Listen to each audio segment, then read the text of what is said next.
सवाल आज ये, क्या राम मंदिर बातचीत से बनेगा? अदालत की पेशकश के बाद हमारे साथ सुधांशु त्रिवेदी हैं बीजेपी से, जयवीर शेरगिल हैं कांग्रेस से, प्रोफेसर राकेश सिन्हा है, स्वामी दीपांकर हैं और हमारे साथ हाजी मुफ्ती मंजूर जियाई हैं। और इसके पहले आपको बता दूं कि जफर याब जिलानी थे, अब वो इस चर्चा का हिस्सा नहीं है। लेकिन योगी आदित्यनाथ जब संसद से निकले, उत्तर प्रदेश के मुख्यमंत्री, उनसे इस बारे में सवाल पूछा गया तो उन्होंने कहा कि वो सुप्रीम कोर्ट की टिप्पणी का स्वागत करते हैं। सभी पक्षों को मिलजुल कर बातचीत से इस मसले को सुलझा लेना चाहिए। यूपी की सरकार इस मामले में हर तरह के सहयोग के लिए तैयार है। मुफ्ती मंजूर जियाई, आप लोग तैयार होंगे?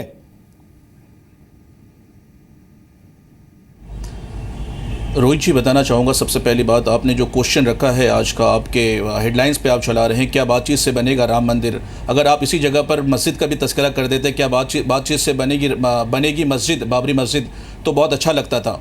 सबसे पहली बात मैं आपको बता दूं कि जब भी हम बात करते हैं मंदिर या मस्जिद की तो बहुत तनाव हो जाता है आपस में। हम इन तनाव को ख़त्म करते हुए हमें ये देखना होगा कि इससे पहले कई मरतबा हम लोगों ने गुफ्त-ओ-शुनीद की कोशिशें की हैं। जब गुफ्त-ओ-शुनीद की कोशिशें हल ना हो सकें तो ये मामला तय पाया गया कि सुप्रीम कोर्ट में मामला पहुंचा।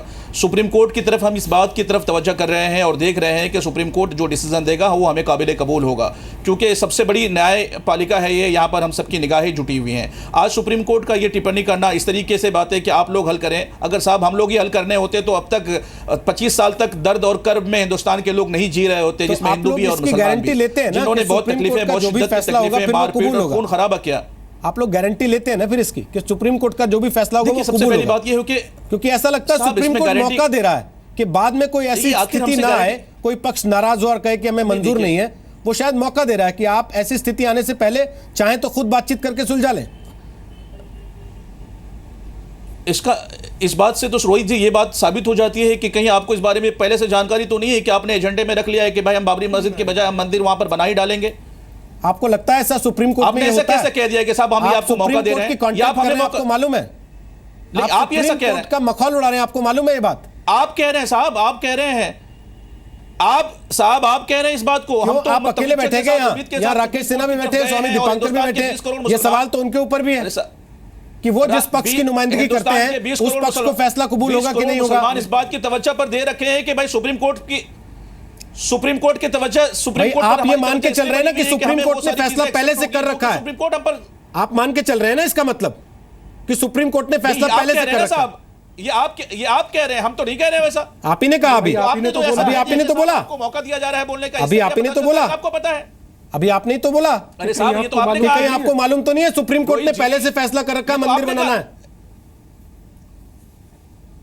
ये तो आपकी बात पर मैंने कहा है कि आप ये बताएं कि आपको पहले से मालूम है। मेरा तो सवाल है सर, और आपसे भी है, स्वामी दीपांकर से भी है। आपका जवाब खत्म होता तो मैं इनसे सवाल पूछता, लेकिन आपने पहले ही सुप्रीम कोर्ट को चैलेंज कर दिया, सीधे सीधे कटघरे में खड़ा कर दिया आपने अदालत को ही। अरे साहब रोहित जी, आपको खड़ा किया है कि आपको पता है क्या कि आप हमें मौका दे रहे हैं? सर मैं तो सीधा सवाल पूछ रहा हूं कि भाई दो पक्ष हैं, दोनों को सुप्रीम कोर्ट के मौका दे रहा है, क्या आप दोनों पक्ष गारंटी लेंगे इसकी कि बाद में आप दोनों को वो कबूल हो जाएगा फैसला? आपका जवाब खत्म होता तो मैं इनसे सवाल पूछता, लेकिन आप पहले ही तय मान के बैठे हैं कि आपके तो खिलाफ ही जाएगा फैसला। तो फिर मैं क्या कह सकता हूं सर? अरे फिर तो मैं कुछ कह ही नहीं सकता ना सर।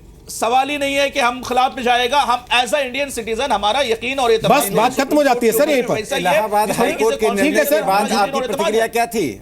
आप अपनी प्रतिक्रिया बताइए। मैं आपकी प्रतिक्रिया को देखा था। इलाहाबाद हाईकोर्ट पर जिस तरह से आपने टिप्पणी की थी वो बहुत निंदनीय टिप्पणी थी। आपने कहा था कोर्ट ने आस्था के आधार पर निर्णय दिया है। क्या कोर्ट ने आस्था के आधार पर निर्णय दिया था? कोर्ट में जीरा हुआ था, आपने तथ्य प्रस्तुत किए थे और आपके पास कोई तथ्य है ही नहीं। आप बता दें कि आपके पास कोई तथ्य है ही नहीं। आप मुझे तो दो तथ्य बता दीजिए कि वहां राम मंदिर नहीं था, भगवान राम का जन्म स्थान नहीं था और बाबरी मस्जिद था। बाबर कब आया हिंदुस्तान में? बाबर हिंदुस्तान में आया कब? आप इस चीज को साबित कर दे। बाबर हिंदुस्तान, अरे मैं तो साबित कर चुका हूं।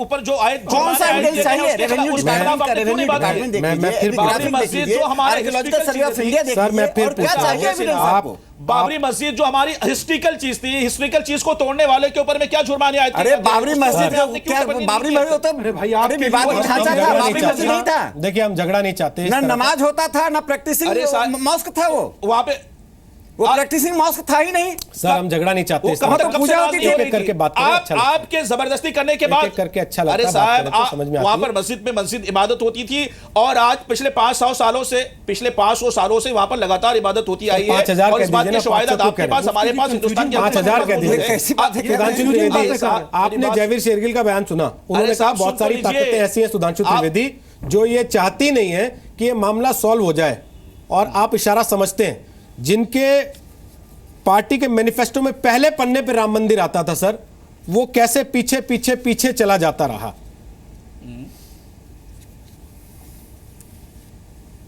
देखिए, ये बात जयवीर शेरगिल जी ने सही कही कि कुछ ऐसी ताकतें हैं जो नहीं चाहती हैं कि मंदिर सॉल्व हो, सही बात है। वरना 1947 में देश के आजाद होने के बाद जैसे सोमनाथ मंदिर का विषय सॉल्व हो गया था और किसी ने उसका विरोध नहीं किया था कि भाई भारत स्वतंत्र हुआ तो सोमनाथ दोबारा बना, उसी जमाने में सॉल्व हो गया होता। मगर समस्या यह थी कि सोमनाथ पड़ गया पटेल साहब के प्रांत में और राम जन्मभूमि पड़ गई नेहरू जी के प्रांत में, तो सॉल्व उस जमाने में होना चाहिए था, फिर फंसा रहा। अभी मुफ्ती साहब कह रहे थे साहब सन 47 के बाद जितने कोर्ट के आदेश हैं, दिसंबर 1949 में कोर्ट के आदेश से वहां पर चबूतरे पर मूर्तियां रख के पूजन शुरू हुआ। फरवरी 1986 में ताला खुला कोर्ट के आदेश से। नवंबर 1989 में शिलान्यास हुआ कोर्ट के आदेश से। दिसंबर 1992 में ढांचा गिरने के बाद मूर्तियां रखकर वहां पर पूजा हुई कोर्ट के आदेश से। 30 सितंबर 2010 को वहां पर जो इलाहाबाद हाईकोर्ट की लखनऊ खंडपीठ का निर्णय आया, उसमें साफ लिखा है कि केंद्रीय गुंबद के नीचे का स्थल गर्भगृह वहां राम जन्मभूमि है। इस पे तीनों जजों में कोई विवाद नहीं था, केवल मालिकाना हक को लेकर विवाद था। और मुफ्ती साहब, मैं पूरे अदब से कहना चाहूंगा, अगर सन 1949 से लेके 1992 तक वहां पे पूजा अर्चना होती थी, जहां बुत परस्ती होती, वो मस्जिद कैसे कह रहे हैं आप उसको, ये हमें समझ में नहीं आ रहा। दूसरी बात, ये मामला मंदिर मस्जिद का नहीं है, ये मामला भगवान राम की जन्मभूमि और बाबर के नाम की मस्जिद का है। मैंने अभी कहा बाबर का संबंध मंगोल और उज्बेकिस्तान से, और उसकी कब्र पता है कहां है? अफगानिस्तान में। उसकी कब्र के ऊपर कोई कुछ नहीं करता। अफगान कहते हैं इसका हमसे क्या मतलब, ये तो उज्बेकिस्तान का था। उज्बेकिस्तान में बाबर के नाम का कुछ नहीं, मंगोलिया के नाम पे कुछ नहीं।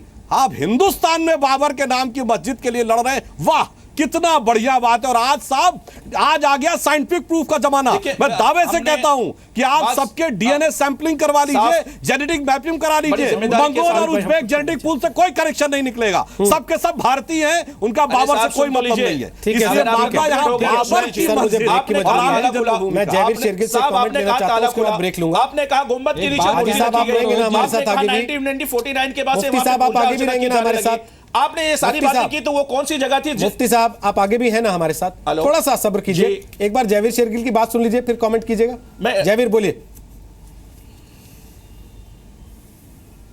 सबसे पहले तो सुप्रीम कोर्ट ने आज ये सलाह क्यों दी है, वो नियत परखना चाहती है दोनों पक्षों की। ठीक बात। क्योंकि रोहित जी आपने सही कहा, जब भी फैसला आएगा एक की हार एक की जीत होगी और सब उंगलियां फिर उठाएंगे और एक नया विवाद शुरू हो जाएगा। तो आज नियत ये परखना चाहती है कि दोनों पक्ष क्या चाहते हैं, दोनों को कुछ, जैसे कि उन्होंने ओरल ऑब्जर्व में कुछ दो कुछ लो, दोनों की जीत हो या एक की हार एक की जीत। क्योंकि फिर जो आरोप और लालछन लगाना वो सुप्रीम कोर्ट भी बख्शा नहीं जाएगा जो भी हारेगा। तो आज इतनी झिझक क्यों है बात करने में, जब चीफ जस्टिस खुद मान रहे हैं मैं बीच में बैठूंगा, मैं आपकी बातचीत कराऊंगा, मैं आपके हाथ में लाऊंगा, तो झिझक किस बात की है? क्यों आज हम समाज के लिए राजनीति अपने जो भी हम 25 वर्षों से एक सोच लेके बैठे हैं उससे हटकर ये निर्णय टेबल पे, अगर नहीं हुआ फेल होने दीजिए, पर आज ये कहना कि हम बात ही नहीं करेंगे, एक नया प्रेसिडेंट शुरू है। जब मीडिएशन सुप्रीम कोर्ट ज्यूरिस्प्रूडेंस में आई थी,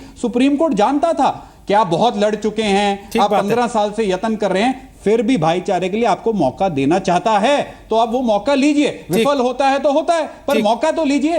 आज ये कहना मौका ही नहीं लेंगे, एक नया एक ट्रेंड शुरू करने वाली बात है। क्या अगर हम पूर्वाग्रह से ग्रसित होकर चलते हैं तो किसी मामले का सॉल्यूशन निकाल सकते हैं अदालत के बाहर? और अगर हम पूर्वाग्रह से ही ग्रसित हैं तो फिर अदालत फैसला दे भी देगी, तो क्या हम उसको कबूल करने को तैयार हो जाएंगे? बहस इसी बात की है, इस बात की नहीं कि भगवान का जन्म हुआ था या नहीं हुआ था। वो आस्था का विषय है, लाखों करोड़ों अरबों लोगों की, और लोगों की आस्था के लिए उन्हें किसी अदालत का या किसी भी मुफ्ती का या किसी वकील का सर्टिफिकेट नहीं चाहिए।